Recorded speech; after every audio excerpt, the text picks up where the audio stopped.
professional sadist? Du musst Amboss oder Hammer sein.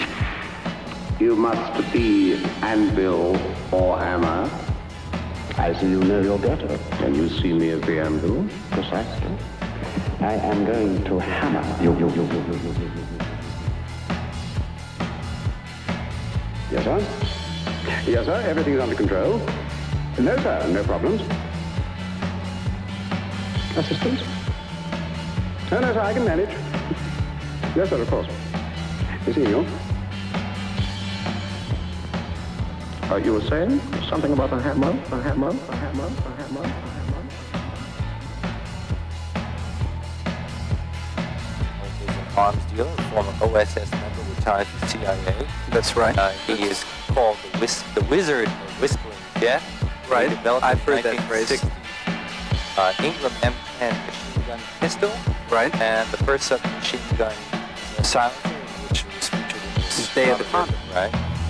He went in, he was an undercover operative operating in right-wing organizations, Nazi organizations, and he discovered a number of funny things, such as the fact that Henry Kissinger was involved in international terrorism, specifically in gun running out of Reading, Pennsylvania, Montreal. He cracked a gun running network. Kissinger was doing that on his spare time while he was as doing NSC director. Mid-East diplomacy and travel diplomacy.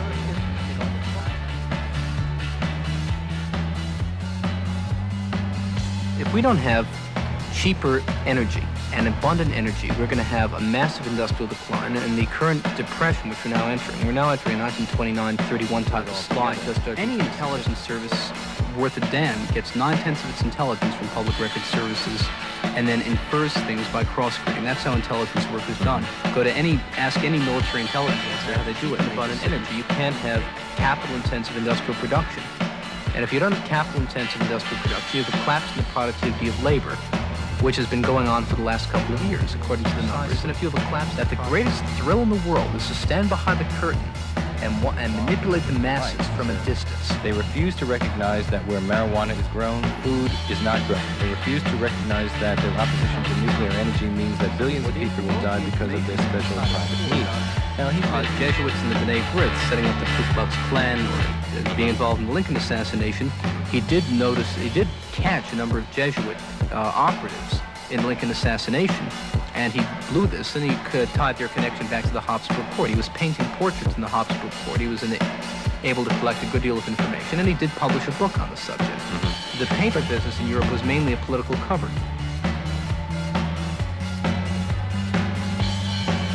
The blitz of British cities, as opposed to targeting by the Luftwaffe of military targets, was something which the British got the Germans to do. When you talk by about the feeding British, who are we really talking about?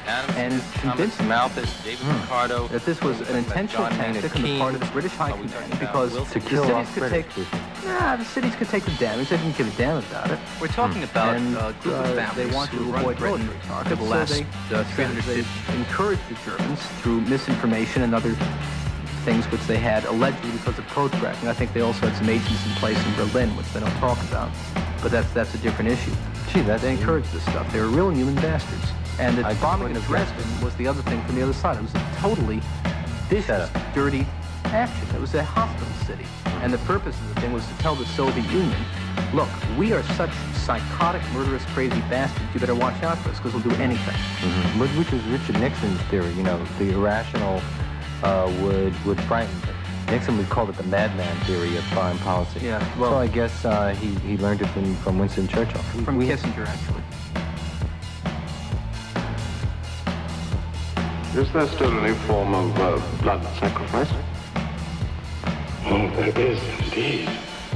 Sacrifice is their expression of the deepest sentiment and emotion. If the gods are angry, they must be appeased.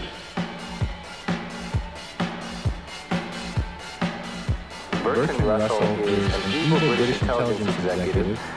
You say that he proposed the use of drugs as political subversion in the 1920s. So is Theodore Adorno a social critic and musicologist who you claim is responsible for punk rock? Adorno was responsible for the Princeton radio project in the 1940s. So the basic point is that if you use music which is highly repetitive, such as rock music, and which has a cultural connection or a sense of making the listener belong to a broad group of people who are all listening and gyrating to such repetitive music for purposes of mass brainwashing and mass social control. Here's what Adorno said about it. Mind if I quote? Sure, In an imaginary but psychologically, emotionally laden domain, the listener who remembers a hit song will turn into the song's ideal subject, into the person for whom the song ideally speaks. At the same time, as one of many who identify with that fictitious subject, that musical I, he will feel his isolation ease as he himself feels integrated into the community of fans. In whistling such a song, he bows to a ritual of socialization and so on. He says the comparison with addiction, that is drug addiction, is inescapable. Addicted conduct generally has a social component, and so on addiction to music on the part of a number of entertainment listeners would be a similar phenomenon. By the time you got to the early 60s, when all of a sudden American youth, God, hell, that was what, my early teens at the time, would be suddenly swamped with one wave or another of these perverse products out of England. You did have mass profiling of listeners, which I consider to be a form of mass brainwashing, available because of Adorno's work in the Princeton Radio Project. I don't give a damn what he liked. The guy's So the guilty. Beatles, in other words, the Beatles were somehow part of the mass brainwash conspiracy against some plan. Yes, absolutely.